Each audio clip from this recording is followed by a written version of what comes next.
ढुङ्गै हालेर सत्तामा आएपछि कसले रोक्ने त ढुङ्गा? कि मैले व्यवहारद्वारा आफूलाई सिद्ध गर्नु पर्यो?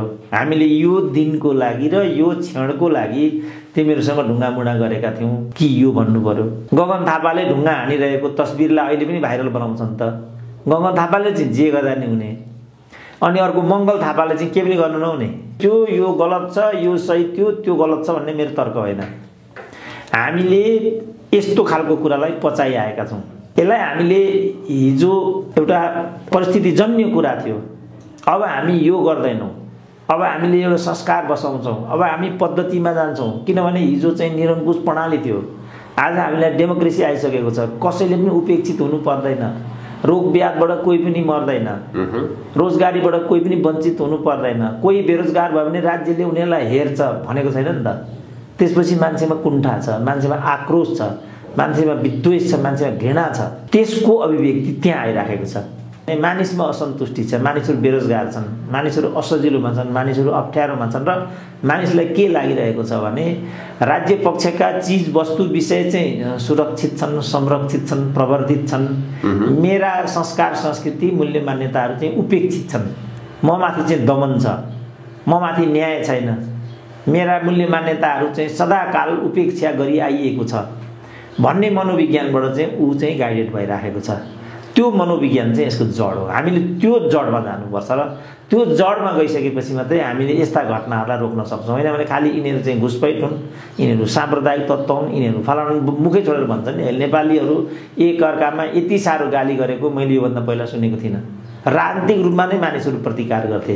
अब अहिले जातको नाम लिएर, भाषाको नाम लिएर, क्षेत्रको नाम लिएर खुल्लखुल्ला भन्न थाले। मलाई डर लाग्न थाल्यो, अब साँच्चै यो एउटा साम्प्रदायिक विद्वेषतिर जान्छ कि क्या यो देश भन्ने लाग्न थाल्यो मलाई अहिले चाहिँ। हिजो चाहिँ अब भनौँ न पञ्चायतले दमन गर्दाखेरि पनि असामाजिक तत्त्व भन्थ्यो, अराष्ट्रिय तत्त्व यस्तो भन्थ्यो। पछिबाट अहिलेको यो एमाले लगायतको काङ्ग्रेसवाला सत्तामा गएपछि माओवादीलाई आतङ्ककारी तत्त्व भन्यो। अनि यो एमाले चाहिँ मधेसवालालाई विखण्डनकारी यस्तो के भन्यो, होइन भारतीय तत्त्व यस्तो के भन्यो। अहिले चाहिँ सिधै जातिको नाम लिएर भन्ने जस्तो त्यो जुन प्रहरीलाई त्यहाँ यिनीहरूले ढुङ्गामुढा कुटपिट गरे, त्यो प्रहरी अमुक जातको रहेछ। अनि अमुक जातको भएको हुनाले यिनीहरूले चाहिँ यसलाई भाइरल बनाइराखेका छैनन्। अहिले तिम्रो जातको भएदेखि कसरी बोक्ने थियो होला। जस्तो अब यो कैलालीको घटना पनि यस्तै छ। कैलालीको घटना चाहिँ वार्ता गर्ने भनेर ती प्रहरी अधिकृत जो आफै चाहिँ विशिष्ट श्रेणीका थिए, आफै निहत्था त्यहाँ गइराखेका थिए। निहत्थामाथि चाहिँ प्रहार गरेर 8 जना प्रहरीको त्यहाँ ज्यान लिइएको छ। त उनले त्यहाँ चाहिँ बीज बचाउ गर्न तिमीले यस्तो नगर यो आशय लिएर गएका थिए अरे भनेर म सुन्छु। अब मैले देख्दाखेरि यसरी निहत्था त्यहाँ जानु उनको आत्मविश्वासको एउटा द्योतकको रूपमा यसलाई लिन सकिन्छ। तर सुरक्षाको दृष्टिकोणले आफैमा त्यो गल्ती थियो। त्यसपछि त्यो वारदात हुन पुग्यो। अब म त्यता डिटेलमा जान चाहन्न भने चाहिँ यहाँ अब मचिन्द्रनाथको चाहिँ भर्खरै गुठीको काण्ड भइराखेको छ। यहाँ गुठी विधेयकले गर्दाखेरि चाहिँ तीव्र प्रतिक्रिया भएको विगत छ।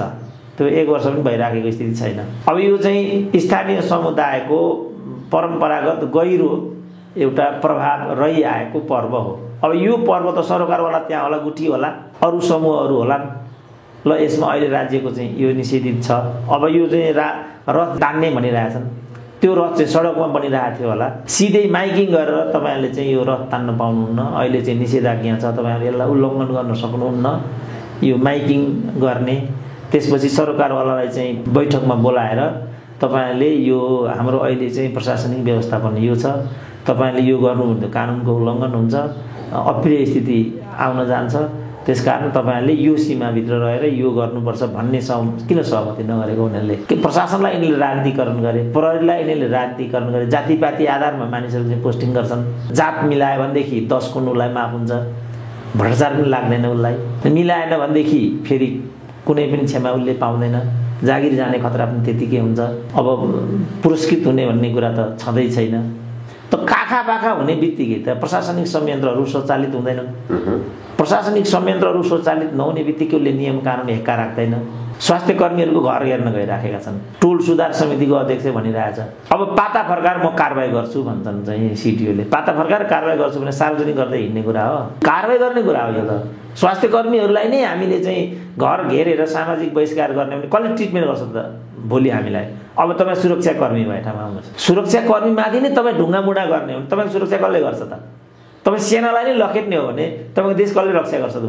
भोलि ठुल्ठुला चाहिँ आपतहरू आइलाग्लान्। हिजो पनि भूकम्प लगायतका आपतहरू आए, राष्ट्रिय के अरे प्राकृतिक विपदहरू आए। त्यो बेला सबैभन्दा बढी कसैले खटेर काम गर्यो भने त्यो सेना नै थियो। अहिले पनि प्राकृतिक विपत्तिहरू छन्। अहिले प्राकृतिक विपत्तिमा सबैभन्दा बढी खटेर काम गरेको छन् त्यो प्रहरी नै छ। कोरोनामै फ्रन्ट लाइनमा चाहिँ उभिराखेको छ, हामी उसैलाई कुटिरहेछौँ। अनि कसले हेर्छ त हामीलाई? त्यसो भने भोलि कर्मचारी र आम नागरिक एक अर्काको बिचमा हाम्रो त सौहार्दपूर्ण एउटा सुसम्बन्ध त छैन नि। राजनीतिक नेताहरू भ्रष्ट हुन्छन्, यो हाम्रो दृष्टिकोण यो छ। जनताहरू यस्तै हुन्, नेताहरूको दृष्टिकोण यो हुन्छ। अनि कर्मचारीहरू भ्रष्ट हुन्छन्, हाम्रो दृष्टिकोण यो छ। तर जम्मैका जम्मै कर्मचारी भ्रष्ट, जम्मैका जम्मै जनताहरू त्यो पुलिसलाई ढुङ्गा हान्ने जस्ता, जम्मैका जम्मै पुलिसहरू त्यो कुटे खाने लायक त होइन होला नि त। राम्रा प्रहरीहरू पनि होलान्, जिम्मेवार नागरिकहरू पनि होलान्, निष्ठावान राजनीतिज्ञ पनि त होला नि। जब सेटै चोर होला त, सेटैले चोरीको लागि राजनीति गरे होला त। तर व्यवहारमा त त्यही देखिएको छ। त्यसपछि मान्छेलाई के लाग्यो भने वास्तवमा सिद्धान्तबाट हेर्ने हो भने यो असफल राष्ट्रको सङ्केत हो। फेरि असफल राष्ट्रको वान अफ द इन्डिकेटर चाहिँ के हुन्छ भने एकले अर्कालाई अनास्था गर्ने। यो पनि चोर, यो पनि चोर, यो पनि चोर, सबै चोर। सबै चोर भएपछि म चाहिँ के भएँ त फेरि? तर यो असफल राष्ट्रको चाहिँ सङ्केत हो। त्यो पनि असफल राष्ट्रको सङ्केत हो। एउटा प्रहरीलाई भनौँ न, समयमा त्यहाँ प्रहरी पुगेर पो त्यो भाइको ज्यान बच्यो त। न त त्यो त मैले उसले भनिसकेको छ, त्यहाँ हेलमेट नलगाएको भए स्थानीयले मलाई सेफगार्ड नगरेको भए मरिसक्दै भनेको छ उसले। बिचरा कहाँबाट हेलमेट चाहिँ लगाएको छ? त्यो मोटर बाइक त्यहाँ पन्चाउन खोज्दै थियो क्यारे ऊ।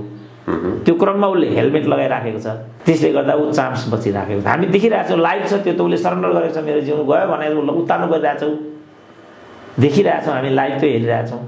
अब यो त अक्षम्य छ नि त। यो त्यो चाहिँ उनीहरूको जुन रातो मछिन्द्र नाचसँग जोडिएको जुन सांस्कृतिक समूह छ, त्यो सांस्कृतिक समूहले पनि यो गर्ने त हैसियत राख्दैन नि। तर वारदात जो अगाडि बढिराखेको छ, त्यो अगाडिको श्रृङ्खला के छ? अब हामीले यसलाई मात्रै फोकस गर्नुभन्दा यो आफैमा त अस्वीकार्य छ, खेदजनक छ, हामीले अघि नै भनिसक्यौँ।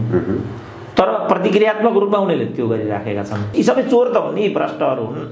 यिनीहरू 10 दुनियाँ गरेर चाहिँ मन्त्री प्रधानमन्त्री भए अनि आफ्ना छोरी बुहारी बोकेर हिँड्छन्। यस्ता के हुन् र भन्ने म्यासेज तल हो। गान्धीले एउटा भनेको लाइन मलाई एकदम मनपर्छ, my life is my message भन्छन् क्या उनले। गान्धी जस्तो एउटा जीवन पद्धति बाँध्थे, उनको व्यक्तित्व पनि त्यस्तै देखिन्थ्यो क्या। अब हाम्रा नेताहरू चाहिँ अब आर्थिक दृष्टिकोणले हामी पछौटे मुलुकमा छौँ, औद्योगिक दृष्टिकोणले हामी पछौटे मुलुकमा छौँ, यान्त्रिकरणमा हामी गइराखेका छैनौँ। तर हाम्रो चाहिँ ढाँचाकाँचा हेरौँ त, हाम्रो सुरक्षा उही प्रचण्डको घरमा मात्रै 7वटा कि 8वटा सरकारी गाडी हुन्छन् भनेर म एउटा रिपोर्टिङ दिएर 70 जनाको पुलिसको काफला लिएर हिँड्छन्। त्यसपछि ती पुलिसलाई पनि के लागिरहेछ भने हेर नेताहरूको ताल।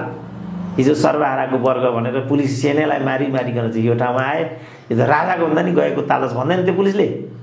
अनि त्यो जनताले देख्छ, भन्दैन त्यस्तो, युवाहरूले देख्छ, लाग्दैन त्यस्तो।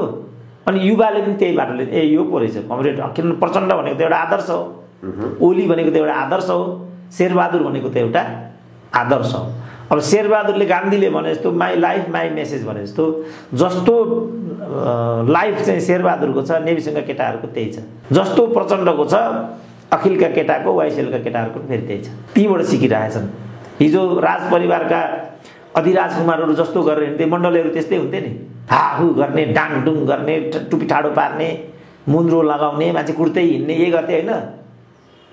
अब पछिल्लो कालमा वाइसिएलहरू योभन्दा नि खतरा भएर आए। किनभने अब प्रचण्डै भन्थे सबै शिक्षालयहरूलाई अब हामीले सैनिक ब्यारेक बनाउनुपर्छ भनेर भाषण गर्थे।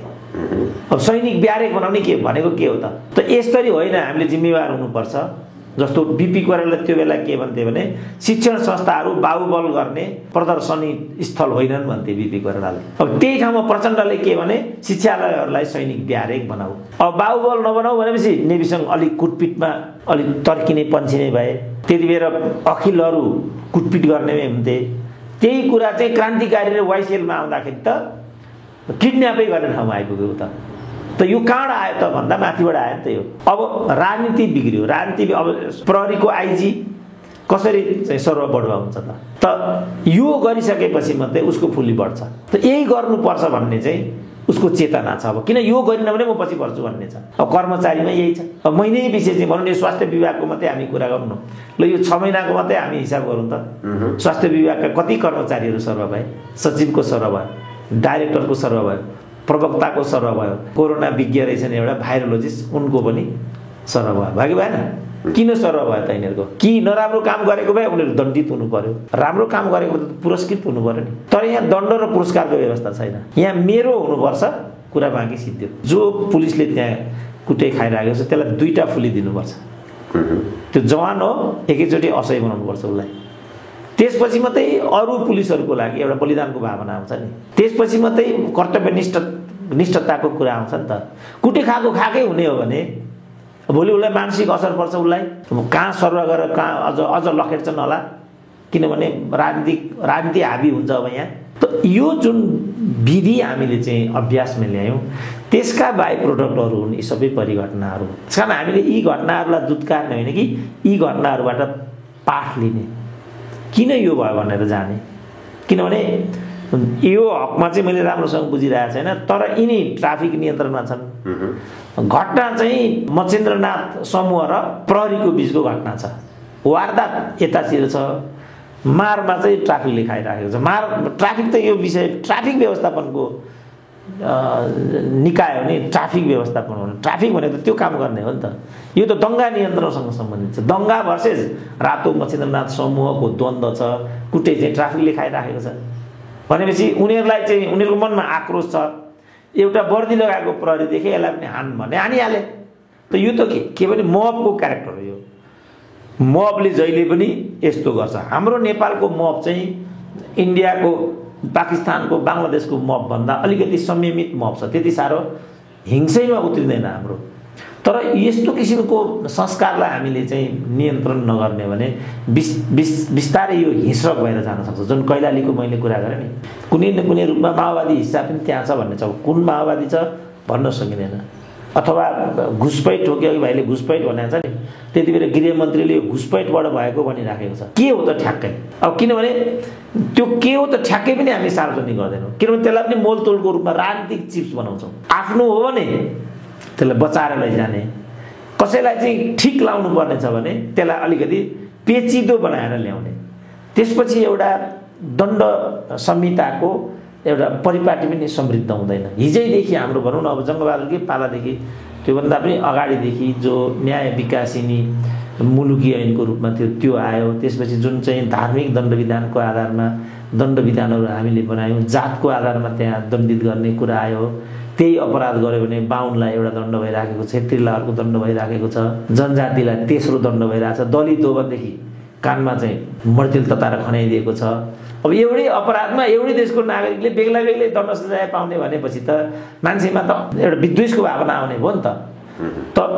भने चाहिँ कुनै पनि कुरालाई चाहिँ हामीले समष्टिमा व्यवस्थापन गर्न सकेनौँ। समष्टिमा व्यवस्थापन गर्न नसकेपछि मानिसको मनमा कुण्ठा छ, आक्रोश छ।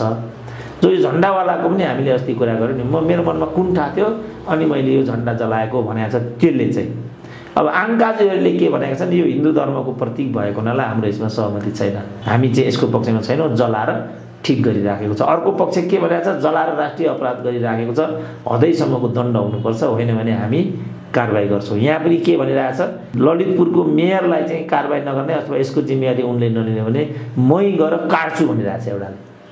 यहाँ त झन्डा जलाउँछु मात्रै भनिरहेछ, त्यहाँ अब काट्छु भनिरहेछ। स्टेज 2 भयो। अब स्टेज 3मा गएर एउटाले साँच्चै नै काट्छ। त्यसपछि के हुन्छ त?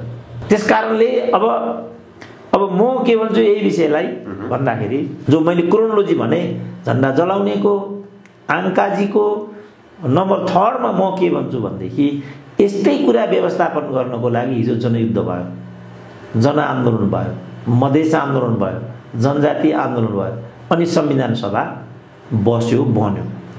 हामीले त्यहाँ करोडौँ होइन अरबौँको खर्च गऱ्यौँ। अनि त्यसले चाहिँ के काम गर्यो त्यसो भने? यी मुद्दा सम्बोधन गर्न पो संविधान सभा गरिएको थियो त हिजो। भनेपछि संविधान सभा नै निष्प्रयोजनशील भएन भनेपछि यिनीहरूले खालि तलब भत्ता खानको लागि सबै नाटक गरेको रहेछ भन्ने कुरा पुष्टि भयो कि भएन? मेरो चाहिँ पोजिसन यहाँ छ। अब यीभित्र हामीले चाहिँ सत्यापन गर्नुपर्छ के कुरा हो त? त्यो झन्डा जलाउनेले के भनिराखेको छ, आङ्काजीहरूले भनेको कुरा के हो, मैले भनिराखेको कुरा के हो, अब संश्लेषण गर्नु पर्यो। यी मध्ये कुन कुरामा चाहिँ तर्क छ त? झन्डा जलाउनुमा कति तर्क छ, आङ्काजीहरूमा कति तर्क छ, मैले भनिराखेको कुरामा कति तर्क छ, यसलाई राज्य के भन्छ, नेता के भन्छ त यो कोणबाट पो हामीले विषयको संश्लेषण गर्नुपर्छ। मलाई मनपर्छ भनेदेखि त्योभन्दा राम्रो चिजै छैन। आङ्काजीहरूलाई मन पर्यो, झन्डा जलाउनुभन्दा राम्रो अर्को कुरै छैन। कुनै अर्कालाई मन परेन, त्यो राष्ट्रद्रोह हो। के चाहिँ सही हो त्यसो भने? अब म चाहिँ अब आम मान्छे भएदेखि मुलुकको राष्ट्रिय झन्डा जलाउनु त इनफ्याक्ट पाइँदैन। आम मान्छेले भन्ने कुरा यति मात्रै हो। तर म एउटा सामाजिक विश्लेषक भएको हुनाले म के भन्छु भने झन्डा जलाएको कुरा भन्दा पनि झन्डा किन जलाएको भन्ने कुरालाई हामीले म अघिदेखि जडमा जोड दिइराखेको छु। जस्तो रातो मचिन्द्रनाथको कुरा छ। रातो मचिन्द्रनाथको जात्रा भनेको त परम्परागत कुरा हो। त्यसमा पनि काठमाडौँको न्याउर समुदाय आफ्ना परम्परागत मूल्य मान्यतामा पछि हट्नेपट्टि छैन भन्ने अनेक श्रृङ्खला देखाइरहेको छ। बाबुरामले पनि भुइँसी काट्ने कुरा रोक्न खोजेका थिए, आगो बल्यो। केपी ओलीले गुठी विधेयकको कुरा ल्याए, आगो बल्यो। हिजो रातो मचिन्द्रनाथको कुरा भयो, फेरि प्रतिकार भयो।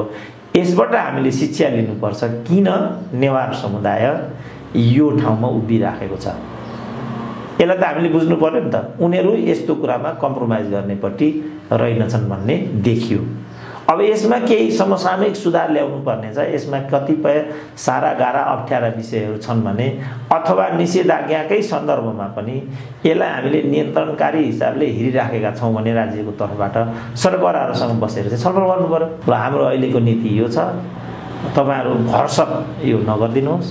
तपाईँहरूलाई नगरी हुँदैन भनेदेखि यो विधिबाट गर्नुहोस्। अथवा सोसियल डिस्टेन्सनको अहिलेको राज्यको नियम छ। राजाको ठाउँमा रानी लगेर राख्नको लागि फालेको राजा कि त्यसको तात्विक केही तर्क पनि चाहिन्छ। एउटा कार्यक्रममा सेनाका अफिसरहरूसँग मेरो भेट भयो। तपाईँहरू त ठुल्ठुलो कुरा गर्नुहुन्छ त जर्सायक भने मैले। उनीहरू तले चढेका हुन्छन् नि होइन, किनभने त्यो शक्तिको मात हुन्छ उनीहरूमा।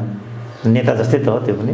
किन हामीले बोल्नु हुँदैन र प्रोफेसर साहब भने? बोल्नु त हुन्छ तर तपाईँहरूको बोल्ने एउटा आधार पनि चाहियो नि त भने मैले। के आधार भएन त हाम्रो भन्यो त्यसले? किनभने पढे लेखेका पनि हुन्छन् नि, उनीहरूमा दम्ब हुन्छ तर उनीहरू राम्रो शिक्षाबाट आएका हुन्छन् होइन।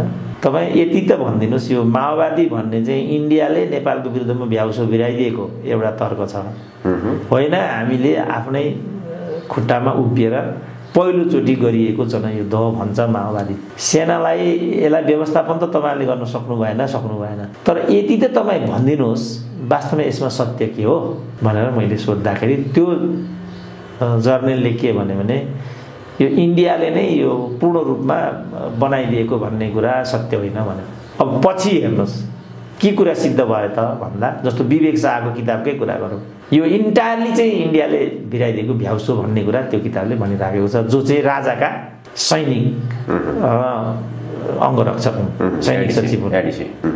अब अर्काको देश आधारित भएर अर्काकै ट्रेनिङ र लजिस्टिक सपोर्टमा जब कुनै पनि मुलुकले जनयुद्ध गर्छ भने अनि त्यसको प्रतिफल त्यो देशले पाउँछ त। अब यसमा डिबेट गरौँ न हामी के हो त सत्य। जस्तो एकचोटि म देहरादुनमा एउटा पेपर प्रेजेन्टेसन लिएर दुन युनिभर्सिटीको प्रोग्राममा गएको थिएँ। त्यहाँ चाहिँ भारतीय सेनाको ब्रिगेडियर तहको अधिकृत पनि थियो त्यसमा सहभागी मध्येमा। माओवादी people's war and its impact to India भन्ने यसको टपिक थियो। त्यहाँ सहभागीले के भन्यो भने नेपालले हामीलाई जहिले पनि पिरोलो यो माओवादी भन्ने पनि बनाएर उसले हाम्रो सुरक्षामाथि चाहिँ आँच पुर्यायो भने। अनि मैले चाहिँ आफ्नो प्रत्युत्तरको क्रममा तिमीले यो भन्ने आधार चाहिँ के हो भने त्यहाँ पुरै सन्नाटा छायो। तिमीहरू ठुलो मुलुक छौ अनि जे पनि बोल्न पाउने अधिकार हुन्छ तिमीलाई। के आधारमा तिमीहरू यो भन्दैछौ कि नेपालले तिमीहरूको विरुद्धमा माओवादी भ्याउसो भिराइदियो? किनभने हाम्रो नेपालीहरूको बुझाइ के छ भने तिमीहरूले यो माओवादी भन्ने भ्याउसो इन्डियामा निर्माण गरेर नेपालको विरुद्धमा खनाइदिएका हो भन्ने हाम्रो चाहिँ बुझाइ छ। अरू त्यसका तथ्यगत कुरा पनि मैले त्यहाँ राखेको थिएँ, लामो हुन्छ म त्यतातिर जान्न। म एकचोटि 10 वर्षपछि जम्प गरेर के भन्छु भने भर्खरै कर्नेल बक्सी भन्नेले भने कि भनेन नि त जेएनयूबाट हामीले माओवादी पैदा गरेर हिन्दुत्व र हिन्दू राजालाई स्याबोटेज गरेको फल आज पाइराखेका छौँ भने कि भनेन। अब यसको जिम्मेवारी लिनुपर्छ कि पर्दैन? माओवादी नेतृत्वले लिनुपर्छ कि इन्डियन नेतृत्वले लिनुपर्छ कि कसले लिने यसको जिम्मेवारी? तर हामी यतातिर छैनौँ किन हामीलाई फाइदा भएको छ, आफू मालामाल हुन पाएका छौँ। अनि त्यो हो त राजनीतिको मकसद। त्यसको असर आज जनजीवनमा पर्यो। अब जनयुद्ध भने जनयुद्धको परिणाम त जनयुद्ध लड्नेहरूले त पाए। अनि जातीय राज्य भने जनजातिहरूले जातीय राज्य त पाए। स्वायत्त मधेस भने स्वायत्त मधेस त बनेन। अनि मान्छेको मनमा आक्रोश छ, कुण्ठा छ। अनि जहाँ मौका पर्यो त्यो आक्रोश र कुण्ठालाई ऊ अभिव्यक्त गरिहाल्छ। जो हामीले पाटनमा देख्यौँ त्यो एउटा पछिल्लो रूप मात्रै हो। कैलालीमा भएको पनि यही हो, त्यहाँ भएको पनि त्यही हो, भविष्यमा हुने पनि यही हो। त्यसकारण मैले मोरल प्रश्न अहिलेको नेतृत्वलाई चाहिँ उठाएको के हो भने तैँले त यो सबै कुरा हुन दिन्न भनेर यो राजनीति गरेको होस्, जनयुद्ध पनि त्यस कारणले गरेको होस्, मधेस आन्दोलन पनि त्यस कारणले गरेको होस्, जनजातिले जातीय राज्य दिन्छु विद्रोह गर्ने सबै जाति जनजातिको नैसर्गिक अधिकार हुन्छ भने हो कि त हिजो आत्मनिर्णयको अधिकार सबै जाति जनजातिले पाउँछन् भनेको हो कि त। अनि आज किन त्यो भइराखेको छैन? त्यसकारण मेरो चाहिँ यो सरकार जनजाति होस् मधेसी होस् अरूलाई मेरो भन्नु के छ भने तिम्रा प्रतिनिधि हिजो हाउसमा गएका थिए त, के हेरेर बसे त त्यति बेला? जहिले नेपाली जनतालाई गिजोल्ने, जहिले नेपाली जनतालाई मार्ने, अनि एउटा जवानलाई गएर चाहिँ ढुङ्गाले हान्ने त।